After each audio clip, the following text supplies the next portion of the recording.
হরে কৃষ্ণ। আজ 29শে মে 2024 ও বাংলা 15ই জ্যৈষ্ঠ 1431 বুধবার। আজ আমি শ্রীমদ্ ভাগবতম পাঠ করছি। আজ আমি পাঠ করব শ্রীমদ্ ভাগবতমের দ্বিতীয় স্কন্দ 10ম অধ্যায় শ্রীমদ্ ভাগবত সমস্ত প্রশ্নের উত্তরের শ্লোক 13 থেকে 18। শ্লোক 13 থেকে 18। एको नानात्तो मन्निच्छन जोगो तल्पत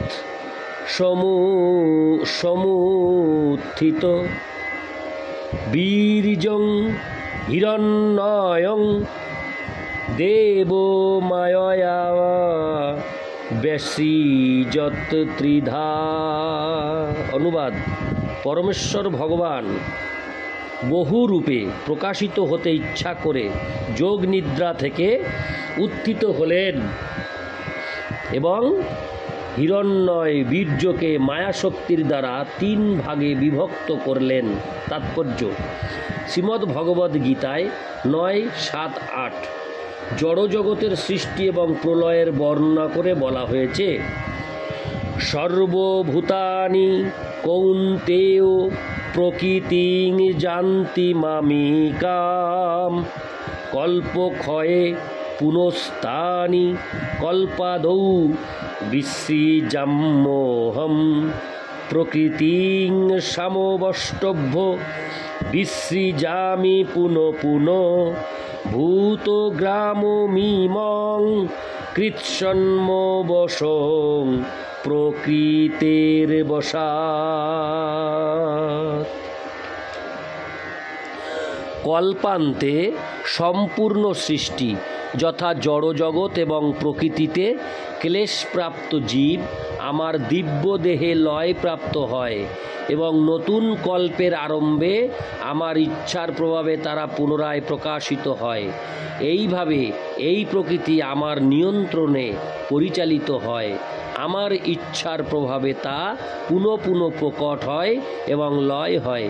এইভাবে ব্রহ্মাণ্ডের সৃষ্টির পূর্বে ভগবান পূর্ণ শক্তি মহাসমষ্টি রূপে বিদ্যমান থাকেন এবং নিজেকে বহুরূপে প্রকাশ করার ইচ্ছা করে তিনি নিজেকে বহুমুখী শক্তি সমষ্টি রূপে বিস্তার করেন। এই সমষ্টি শক্তি থেকে তিনি পুনরায় নিজেকে আধ্যাত্মিক, আধিদৈবিক এবং আধিভৌতিক শক্তিরূপে বিস্তার করেন, যা পূর্বে বিশ্লেষণ করা হয়েছে ব্যষ্টি। এইভাবে সমগ্র সৃষ্টি তথা সৃজনী শক্তি যুগপৎ ভিন্ন এবং অভিন্ন। যেহেতু সব কিছুই তার থেকে উদ্ভূত মহাবিষ্ণু বা মহাসমষ্টি, তাই জড় সৃষ্টিতে কোনো কিছুই তার থেকে ভিন্ন নয়। কিন্তু এই সমস্ত শক্তির বিশেষ বিশেষ কার্যকলাপ এবং প্রকাশ রয়েছে এবং তাই তারা যুগপৎ ভগবান থেকে ভিন্ন। জীবও ভগবানের এই প্রকার শক্তি, তটস্থা শক্তি, এবং তাই তারা ভগবান থেকে যুগপৎ অভিন্ন এবং ভিন্ন। অব্যক্ত অবস্থায় জীব শক্তি ভগবানে লীন থাকে এবং যখন তাদের জড় জগতে প্রকাশ করা হয় তখন তারা প্রকৃতির বিভিন্ন গুণের প্রভাবে ভিন্ন ভিন্ন বাসনার মাধ্যমে ভিন্ন ভিন্ন রূপে প্রকাশিত হয়। জীবের এই বিভিন্ন প্রকাশ তার বদ্ধ অবস্থা, কিন্তু মুক্ত জীবেরা তাদের সনাতন স্বরূপে ভগবানের শরণাগত থাকে এবং তাই তারা জড়া প্রকৃতির সৃষ্টি এবং ধ্বংসের দ্বারা প্রভাবিত হয় না। এইভাবে যোগনিদ্রায় শায়িত ভগবানের দৃষ্টিপাতের ফলে জড় জগতের সৃষ্টি হয় এবং তার ফলে সমস্ত ব্রহ্মাণ্ড এবং ব্রহ্মাণ্ডের নিয়ন্তা ব্রহ্মা পুনঃ প্রকট হয় এবং বিনষ্ট হয়। ইতি শ্লোক 13। আমি এবার 14 নং শ্লোক পাঠ করার আগে একটি কথা বলতে চাই। আমার অমৃত গ্রন্থ বলে একটি চ্যানেল রয়েছে, যেখানে আপনারা শ্রীমদ্ ভগবদ্ গীতা পাঠ শ্রবণ করতে পারবেন। এবং বর্তমানে আমি সেখানে শ্রী চৈতন্য চরিতামৃত পাঠ করছি, আপনারা সেটিও শ্রবণ করতে পারেন।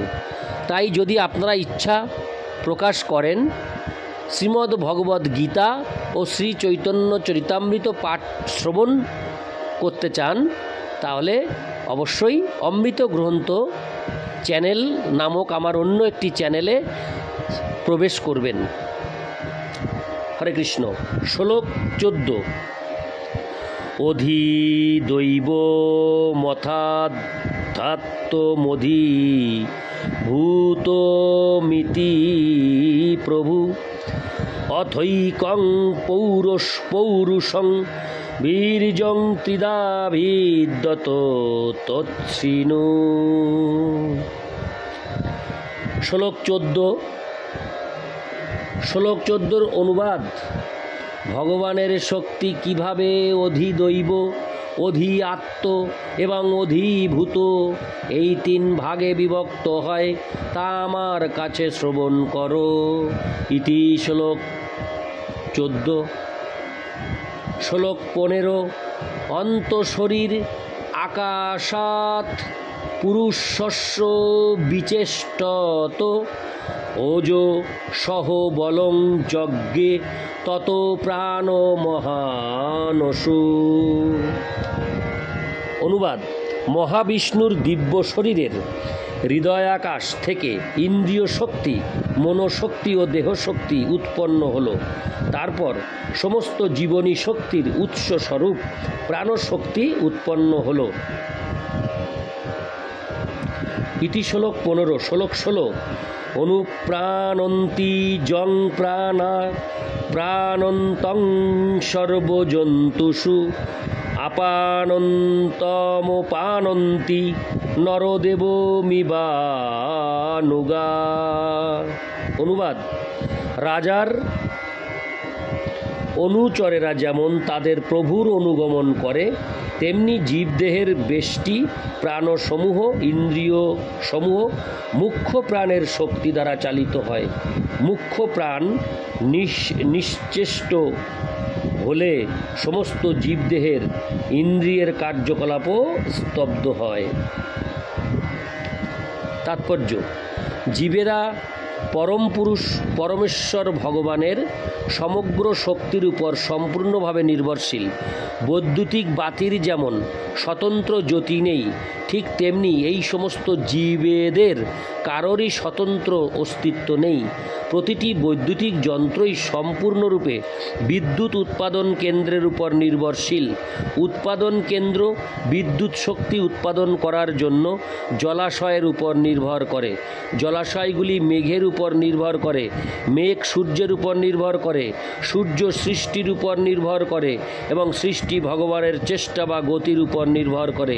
এইভাবে পরমেশ্বর ভগবান হচ্ছেন সর্বকারণের পরম কারণ। হরে কৃষ্ণ। ইতি শ্লোক 16। শ্লোক 17। প্রাণেনাক্ষিপতা ক্ষুত ত্রীড়ন্তরা জায়তে বিভো পিপাসত যক্ষুতশ্চ প্রাংমুখং নিরভিদ্যত। অনুবাদ। প্রাণশক্তি কর্তৃক ক্ষোভিত হয়ে বিরাট পুরুষের ক্ষুধা এবং তৃষ্ণার উদ্রেক হয় এবং যখন তিনি আহার এবং পান করতে ইচ্ছা করেন তখন তার মুখ বিকশিত হয়।